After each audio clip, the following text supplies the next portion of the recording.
Welcome back friends. मैं प्रतिभा पुनः अपने यूट्यूब चैनल पे आप सबों का हार्दिक अभिनंदन करती हूँ। मित्रों, आज मैं बीएड प्रथम सत्र से कोर्स CC4 है, जिसका एक प्रकरण है समग्र पाठचर्या में भाषा की भूमिका एवं महत्व। मैं आज भाषा की भूमिका पर प्रकाश डालूंगी, जो इस प्रकार है। पाठचर्या में भाषा की भूमिका जो है इस प्रकार है।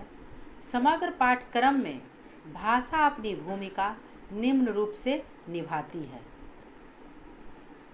ये जो आगे जो है हम पॉइंट में पढ़ेंगे, तो पहला पॉइंट जो है भाषा चिन्हों का ज्ञान है। भाषा चिन्हों का ज्ञान है। जब भी भाषा को पाठ्यक्रम में सम्मिलित किया जाता है, जब भी भाषा को पाठ्यक्रम में सम्मिलित किया जाता है, तब सबसे पहले उसे चिन्हों से अवगत कराया जाता है। सबसे पहले उसे क्या करना है? चिन्हों से अवगत कराना है।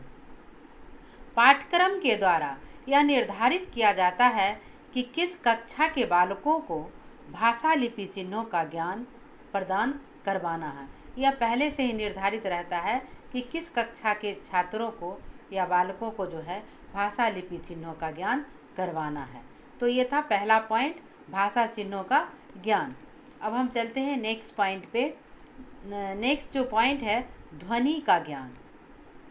ध्वनि के ज्ञान के अंतर्गत जो है भाषा अपनी विभिन्न ध्वनियों का ज्ञान बालकों को पाठ्यक्रम के द्वारा ही करवाती है। भाषा अपने विभिन्न ध्वनियों का ज्ञान बालकों को पाठ्यक्रम के द्वारा ही करवाती है। विभिन्न चिन्हों की आकृति के साथ साथ उसकी उच्चारण ध्वनि भी विशेष होती है, जो भाषा की विशेषता होती है। विभिन्न चिन्हों की आकृति के साथ साथ उसकी उच्चारण ध्वनि जो होती है वह विशेष होती है, जो भाषा की विशेषता है। ध्वनि उच्चारण की सूक्ष्मता अनपढ़ व्यक्तियों की अपेक्षा पढ़े लिखे व्यक्तियों को अधिक समझ में आती है। तो ये था दूसरा पॉइंट, ध्वनि का ज्ञान। ठीक है, अब हम चलते हैं तीसरे पॉइंट पे। तीसरा जो पॉइंट है सहज अभिव्यक्ति, सहज अभिव्यक्ति का ज्ञान। ठीक है, तो सहज अभिव्यक्ति के अंतर्गत जो है भाषा भी किसी भी विषय वस्तु की अभिव्यक्ति बालक अपनी भाषा में सहजता या सरलता से सीख लेता है।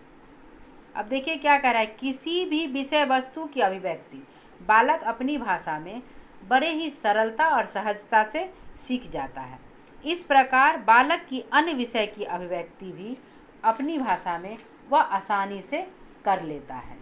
नेक्स्ट पॉइंट है भाषा पाठ्यक्रम को सरल बनाती है। भाषा पाठ्यक्रम को सरल बनाती है। इसको हम डील करेंगे।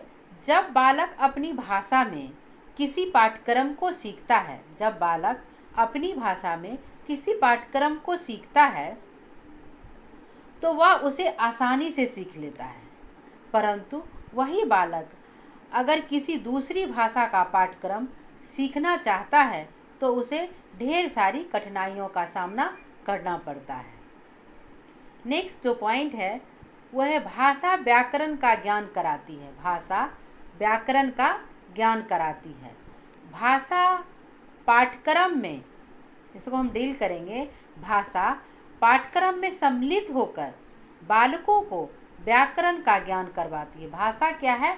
पाठ्यक्रम में सम्मिलित होकर मिलकर जो है बालकों को व्याकरण का ज्ञान करवाती है, जिससे बालक शुद्ध पढ़ना लिखना तथा बोलना प्रारंभ कर देता है। प्रत्येक भाषा व्याकरण की अलग अलग विशेषता होती है। ठीक है, अब हम चलते हैं नेक्स्ट पॉइंट पे। नेक्स्ट जो पॉइंट है उद्देश्य का चयन। उद्देश्य के चयन के अंतर्गत जो है किसी भी विषय के पाठचर्या के लिए उसके शैक्षणिक उद्देश्यों का निर्धारण करना या चयन करना अति आवश्यक होता है, क्योंकि उद्देश्य के अभाव में कोई कार्य करना जैसे अंधेरे में तीर मारना के बराबर होता है। और लास्ट जो पॉइंट है भाषा की भूमिका का, वो इस प्रकार है। विषय वस्तु का चयन। विषय वस्तु के चयन के अंतर्गत लक्ष्य के अनुसार उसकी प्राप्ति के लिए उचित विषय वस्तु के चयन की भी आवश्यकता होती है।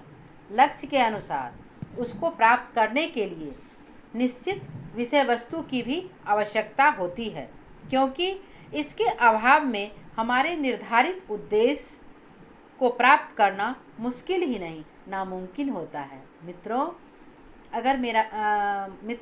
अगर आपको मेरा वीडियो अच्छा लगा हो तो लाइक, शेयर एवं सब्सक्राइब करना ना भूलेंगे। नेक्स्ट डे मैं जो है भाषा के महत्व के द्वारा आपके समक्ष प्रस्तुत होंगी। Bye bye.